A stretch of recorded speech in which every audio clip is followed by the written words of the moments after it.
দুনিয়াতে যত অদ্ভুত অদ্ভুত প্রশ্ন সব আপনি মুসা আলাইহিস সালামের মাথা থেকে পাবেন। বিভিন্ন বিষয়ে আল্লাহরে প্রশ্ন করতেন। সাইয়েদনা মুসা আলাইহিস সালাম আল্লাহরে বললেন, আল্লাহ আপনি আমার এমন একটা জিকির শিখাইয়া দেন যে জিকিরটার শব্দ আপনি আর আমি ছাড়া কেউ জানবে না।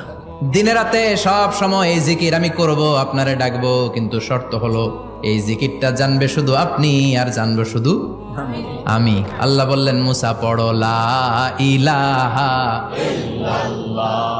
মুসা আলাইহিস সালাম কয়, মাবুদ এটা তো জাতীয় জিকির, সবাই জানে। আমি তো চাইছি এক্সেলেন্ট একটা জিকির, কারো কাছে নাই, শুধু আমি জানবো আর আমি পড়বো।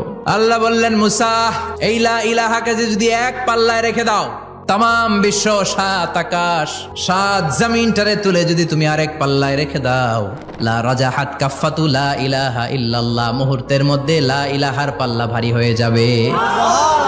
ও মুসা, তুমি যতই এক্সক্লুসিভ জিকির চাও, লা ইলাহার চেয়ে দামি জিকির আমার কাছে নাই।